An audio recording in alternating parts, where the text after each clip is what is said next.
안녕하세요, 청입니다. 자, 자동차 구조정비 에센셜 1강 시작해 보도록 할게요.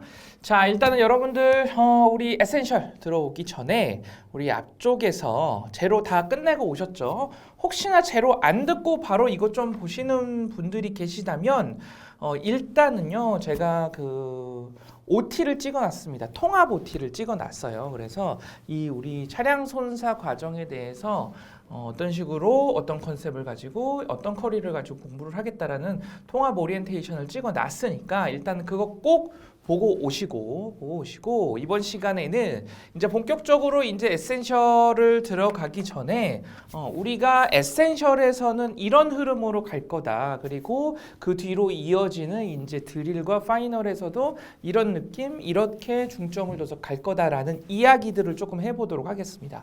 자, 일단은 우리 통합 OT에서 제가 말씀드렸던 업로드 스케줄이 이렇게 됐었어요. 그래서 우리 지금 여러분들 제로 끝내고 오셨고 지금 이 과정은 바로 여기 2차 에센셜이 되겠습니다. 그렇죠? 자, 그리고 나머지 1차 끝내고 여기 이제 2차 드릴과 이제 파이널이 있는데 자, 여기서 그렇다면은 일단은 에센셜이 어떤 역할을 할 거냐, 그리고 드릴이 어떤 역할을 할 거냐, 파이널이 어떤 역할을 할 거냐라는 것을 간단하게 말씀을 드리면 우리 제로에서는 어땠어요? 보험 그리고 손해사정에 대한 기초적인 것들을 사실은 다 끝내고 왔습니다. 그렇죠? 그러면 이제 여러분들 본격적으로 차량 손사 이제 전문적으로 준비를 하게 되겠는데, 이 차량 손사 같은 경우에는 과목이 어떻게 나뉘어요? 자동차 구조 정비가 있고, 두 번째는 자동차 보험 영역이 있죠. 그렇죠? 자, 그런데 사실은 이 자동차 보험, 즉 보험 파트는 제로에서 기초적인 것을 다 끝냈습니다. 하지만 이 자동차 구조 정비에 있어서는 사실은 이제 차량 손사, 자동차를 처음 접하시는 분들은 어때요? 그렇죠? 이건 역시 보험을 처음 접한 것처럼 생소할 수 있겠죠. 그렇죠? 그래서 우리 자동차 구조 정비의 지금 이 에센셜의 역할은 역시나 이 자동차 구조 정비의 베이스를 잡아가는 역할을 할 겁니다. 자, 그러면 우리가 지금 이제 2차로 들어와서 2차 같은 경우에 자, 우리 에센셜이 있고 드릴이 있고 파이널이 있었어요. 자, 그러면 에센셜은 어떤 역할을 한다? 네, 제로처럼 자동차 구조 정비에 있어서의 베이스적인 역할을 할 겁니다. 그러면 이 진행 방식은 어떻게 될 거냐면 우리 제로에서 어떻게 시작했어요? 세계 역사 속에서 보험을 같이 넣어서 우리 쭉 왔었었죠. 그렇게 갈 건데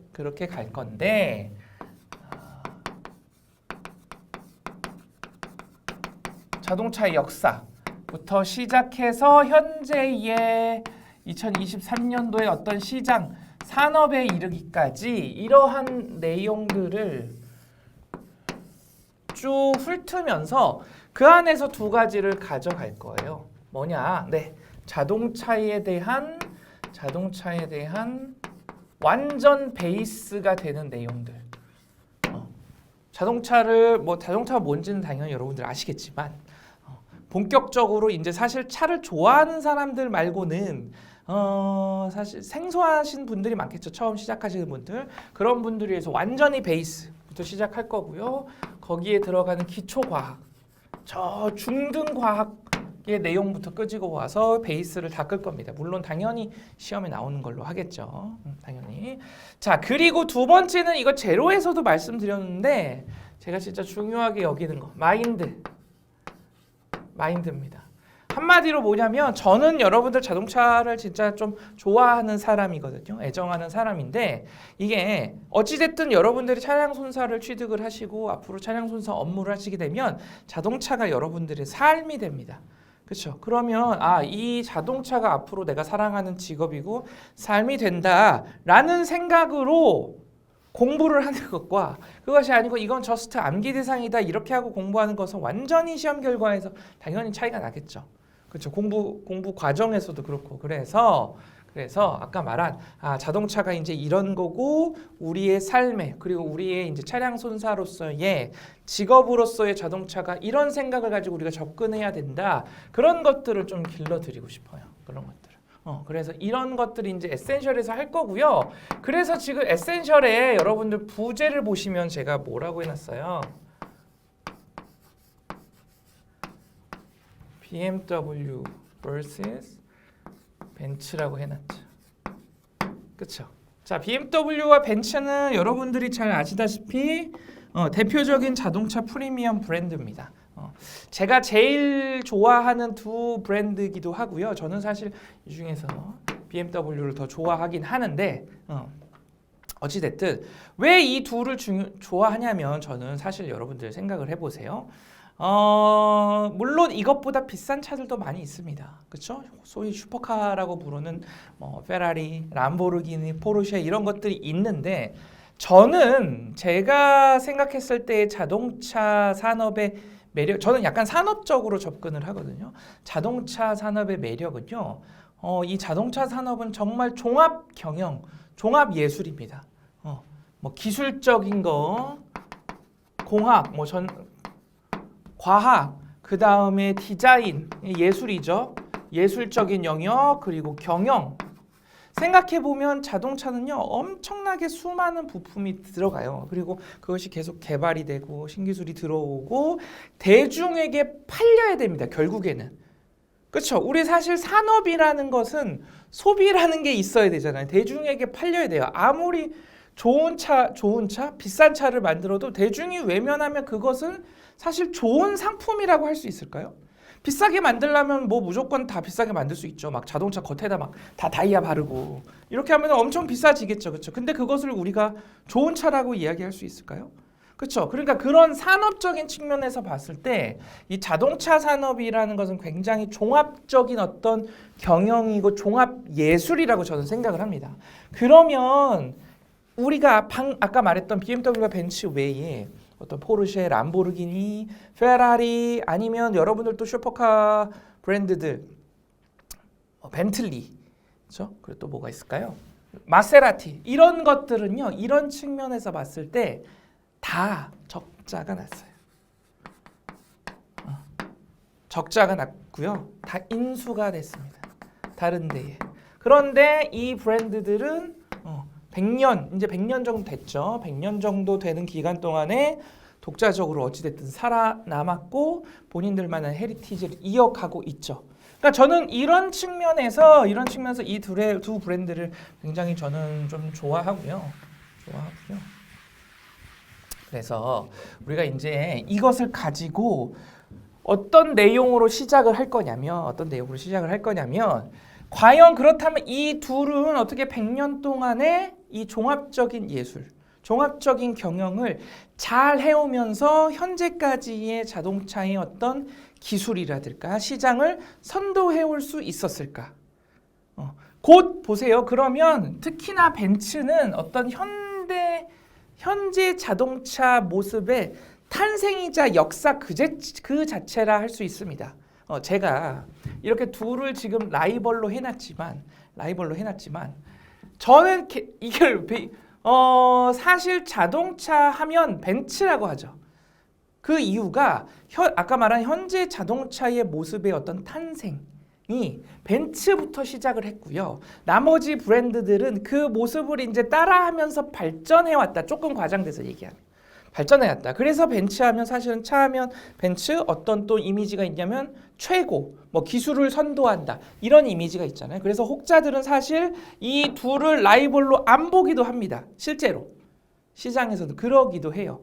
하지만 또 넓게 보면 어찌됐든 이 둘이 현재 왕좌를 다투고 있는 그림은 맞죠.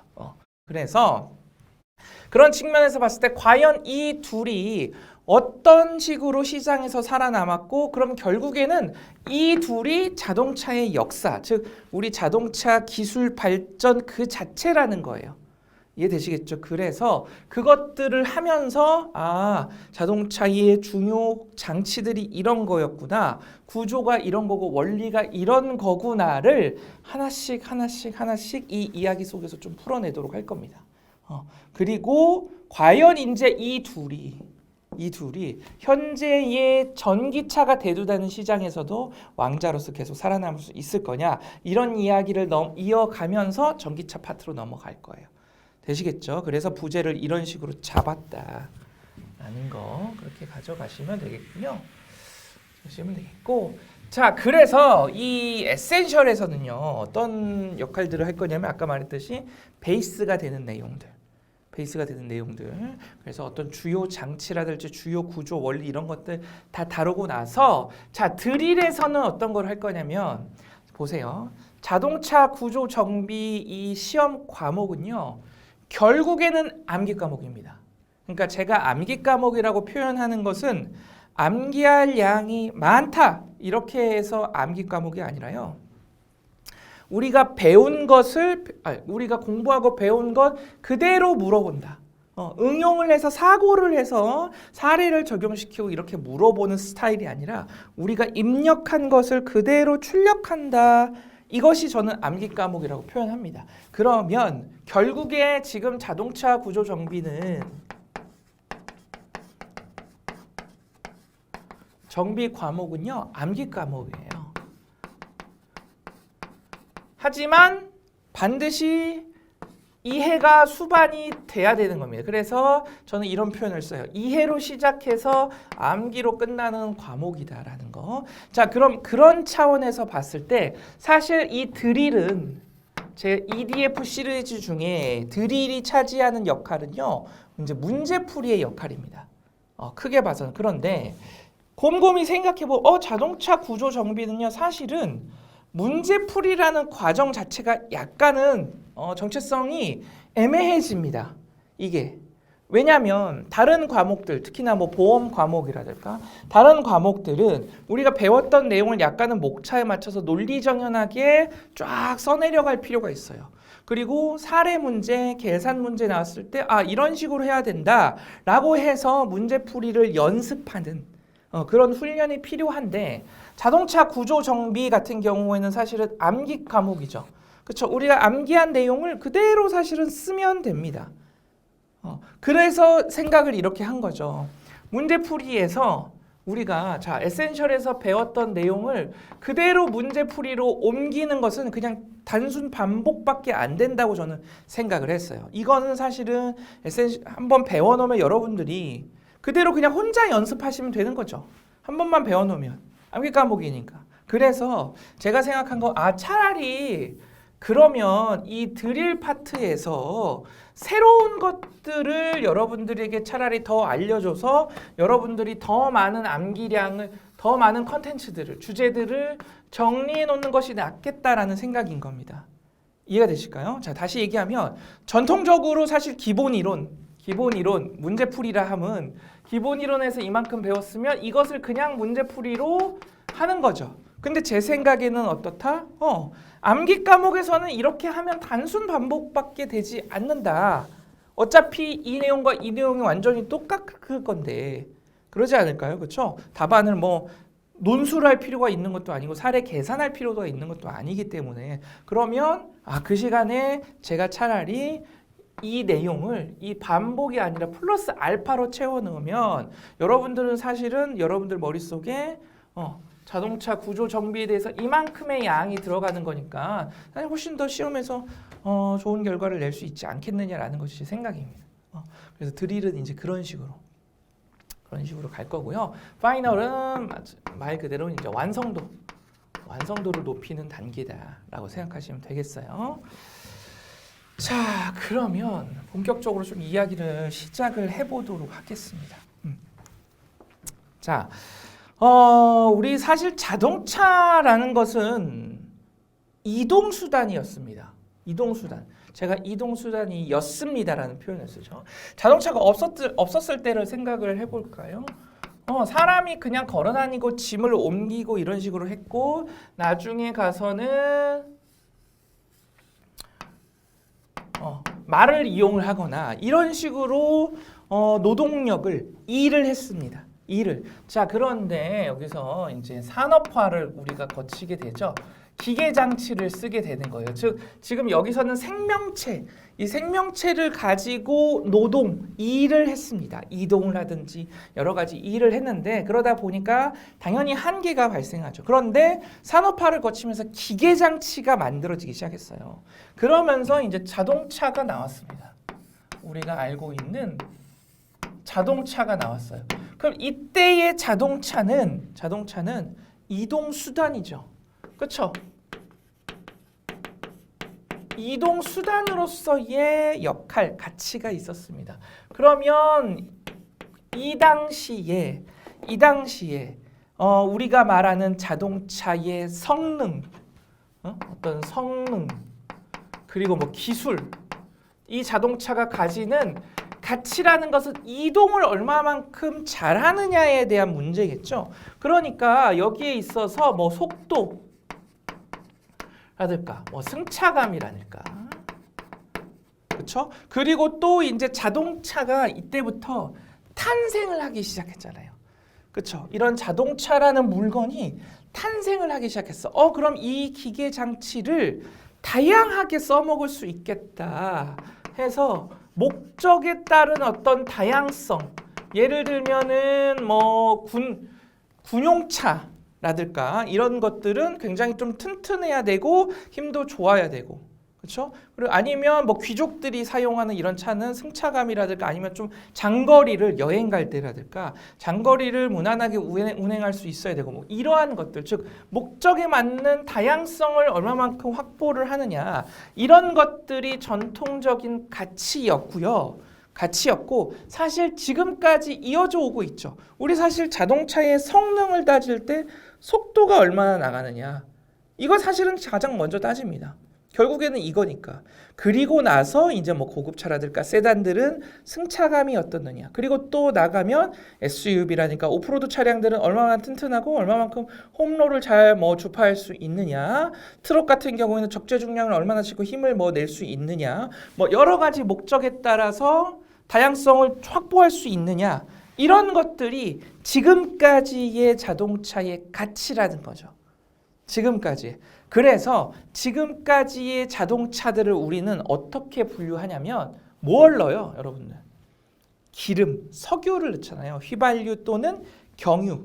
그래서 이러한 휘발유 또는 경유 이런 것들을 넣어서 가는 자동차를 우리는 내연기관 자동차라고 합니다. 제가 V라고 하면요, vehicle이에요, vehicle. 자, 그래서 내연기관 자동차라고 합니다. 내연기관이라고 해요. 석유 연료를 써서 에너지를 내서 가는 자동차를 내연기관이라고 합니다. 이것이 사실은 전기차가 등장하기 전까지는, 그리고 사실 지금도 어떤 시장 대부분을 차지하고 있는 차죠. 그렇죠? 이때부터 산업화가 되기 시작해서부터요, 사실은 이 가치를 100년 넘게 유지하고 있는 겁니다. 100년이란 시간이요, 어떻게 보면 굉장히 긴데요, 또 우리 인류 역사 속에서 보면 굉장히 좀 짧은 시간이에요. 어쨌든 한 100년 동안은 이것이 이제 가치를 이뤘습니다. 자, 그런데 어느 순간부터 여러분들 보세요. 우리가 이제 정보화가 됐죠. 그러면서 이제 IT 기술이 발달을 하고 그다음에 어떤 4차 산업혁명 이런 것들이 일어났습니다. 결국에 그러면 여기 이 IT의 발달, 4차 산업의 발달 다 같은 얘기일 수도 있지만 여기서의 포인트는 결국에는 뭐예요? 자, 인터넷이 생겼다. 그리고 핸드폰이 생겼다. 핸드폰으로 인터넷을 할 수 있다. 그리고 이제는 시계로도 할 수 있다. 더 나아가서는 이런 것들 발달해서 예를 들면 안경에서도 어떠한 인터넷이라든가 여러 가지 일을 할 수 있고, 결국에는 이런 것들이 발달해서 모든 것들이 통합된다라는 것이 어떻게 보면 지금 시대의 포인트 중에 하나입니다. 그렇죠? 우리가 한 자리에서 막 모든 것을 처리할 수 있거다. 그래서 사실은 여러분들도 보세요. 지금 백화점의 모습을 보면 전통적인 과거에 아주 과거의 전통적인 백화점은 굉장히 그냥 고급스러운 이미지와 함께 브랜드들이 그 안에 들어가서 우리가 브랜드들을 어떤 브랜드 메이커를 사고자 할 때 가는 곳이 백화점이었습니다. 근데 지금은 어떻죠? 그렇죠. 최근에 생겨나는 아주 대형 백화점이라는 이름 아래에 복합 문화공간이 다 자리 잡아 있죠. 그렇죠. 그래서 뭐 이건 생긴 지 꽤 됐습니다만 그래도 비교적 최근에 유명했던 것이 우리 여의도에 있는 더현대 서울이었죠. 그렇죠? 거기 가면 5층에 가면요. 그 한 층을 그냥 공원처럼 만들어 놨습니다. 천장도 굉장히 높게 하고요. 옛날 같았으면 보세요. 이 공간 그 엄청난 공간 자체가 다 비용이잖아요. 그렇죠. 그러면 차라리 여기에 매장들을 다 꽉꽉꽉 박아서 매출을 높여야지. 그것이 아니라 그냥 그 공간 자체를 공원처럼 실내 공원처럼 해서 살려놓은 겁니다. 그래서 카페 몇 개 넣고 그냥 쉬어갈 수 있는 벤치도 넣고요. 공연도 하고. 그런데 결국에는 뭐냐면 사람들이 한 곳에서 다 머무를 수 있는 그리고 새로운 경험을 할 수 있는 이런 것들이 사실은 몇 년 전부터도 아니죠. 이런 트렌드들이 나온 것은 한 10년 전부터 이어와서 지금의 그 결과로 사람들은 이제는 한 곳에서 다 해결하고 싶습니다. 그리고 백화점도 단순히 쇼핑을 하러 가는 공간이 아니라 내가 뭐 일상에 지치거나 뭐 평일날 열심히 일하고 주말에 좀 쉬러 가거나 그렇죠? 거기가 왜 백화점 가면 모든 것을 다 해결할 수 있잖아요. 사실은 쉬었다 와도 되고 쇼핑도 되고 먹을 것도 있고 우리가 생각할 수 있는 건 다 있습니다. 이런 식으로 발전을 하는 거죠. 모든 아이템들이나 분야들이 사실은 그런 것들이 자동차도 마찬가지다. 이것과 맞물리면서 그러면서 등장한 것이 이제 전기차죠. 전기차.